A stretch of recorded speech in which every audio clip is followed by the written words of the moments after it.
Hey guys, it is Cammie, and today I want to talk about Maggie's week off from school and kind of give an update on how things went.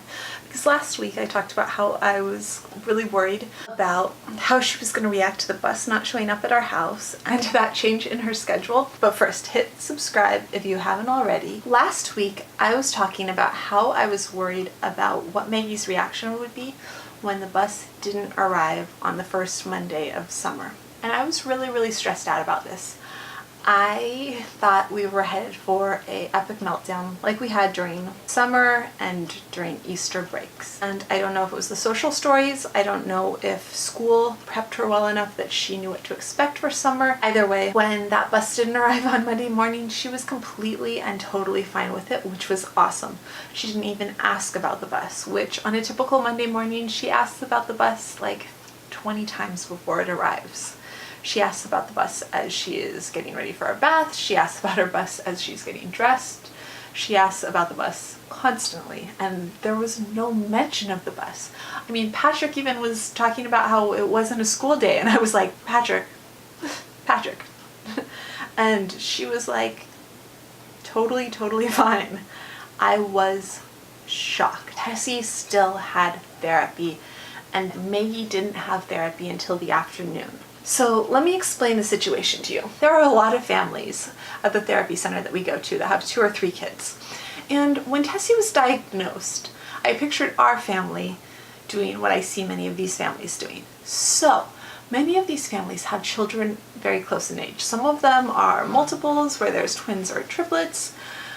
And some of them are just like, kids that are a couple of years apart, and they'll either get dropped, I'll see them getting dropped off in the morning when Tessie's being dropped off now, or I'll see them being dropped off in the afternoons. I figured that Tessie and Maggie during the summer would go to therapy together and I would drop them off. And okay, the dream started to get grander in my head. I thought I would drop them off and then I would take the other 3 kids and we would go to our local YMCA and they could go to the Tot Time program, which we did last summer when Maggie was in therapy and Tessie was still tiny. And the Tot Time program at our YMCA during the summer allows older kids to go. And usually they take the older kids to the playground, or on really super hot days or rainy days, they'll take them downstairs to this really cool indoor gym that has some climbing pieces. And basically the kids have a blast there, and then I would be able to run on the treadmill or use the exercise bike, and it would be really cool. And I'd be able to get back into shape and maybe doing some more 5Ks again. I had grand plans in my head. 2 autism planning meetings ago, I mentioned these grand plans to Maggie and Tessie's therapist, and she was like, oh, actually, that's not gonna work. I was like, what?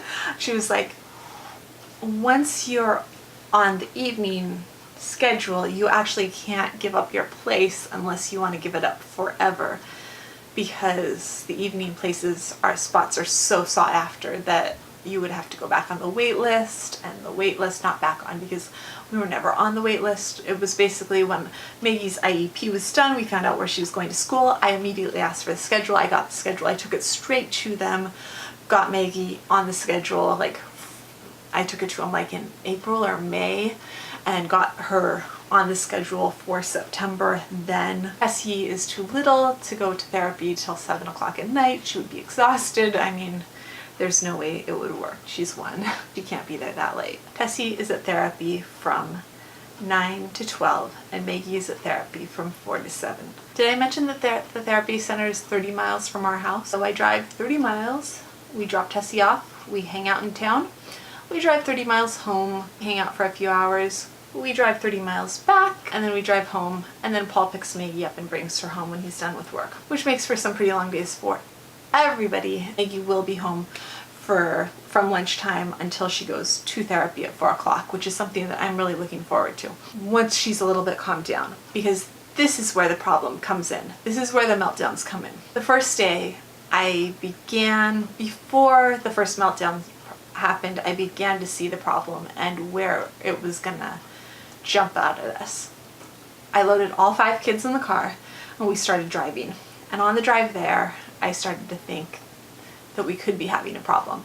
because I would be dropping Tessie off at the therapy center and I would be keeping Maggie with us. So I started to explain to Maggie what was going to happen, that Tessie had therapy, that Maggie would have therapy this afternoon, that we'd be dropping Tessie off, that we'd be going to do something fun, that it was going to be a lot of fun.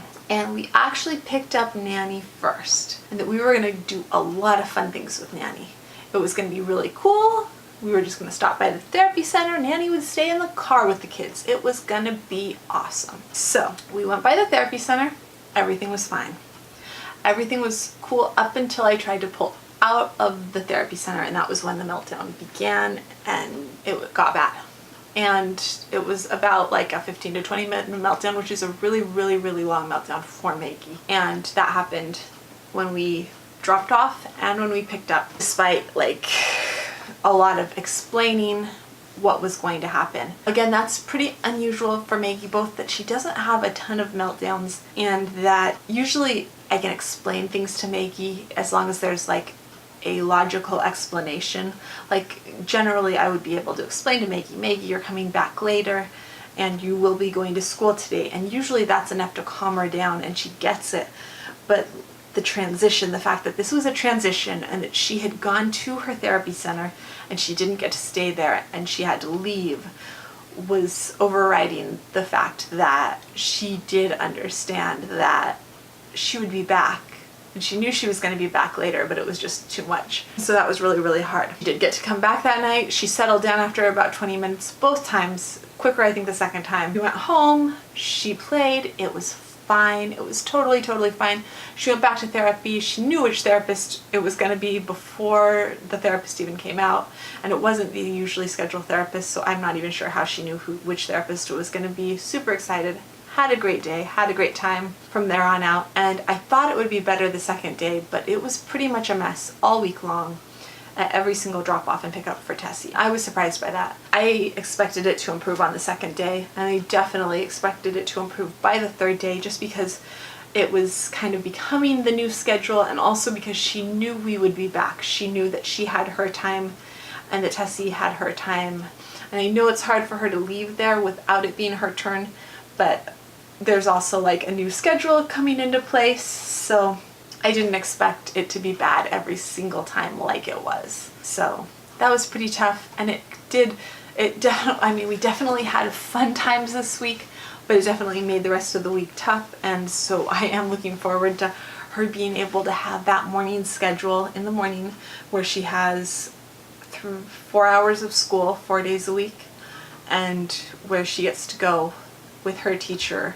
and her class and go to school, and then after school, Tessie's school and Maggie's school, and we'll have the afternoons off until 4 when she will go to 3 hours of therapy, and she will start equine therapy in the beginning of July in a couple of weeks again, 1 day a week.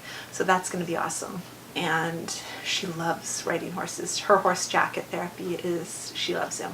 So I'm super excited about that. That is pretty much the update for the 1 week, the one totally free week that we had last week, and how it ended up going. We survived. It definitely was not the easiest of weeks, but it was a good week too. Maggie and I had a lot of fun together. Hit subscribe if you haven't already, hit that bell, and I will see you tomorrow. Bye.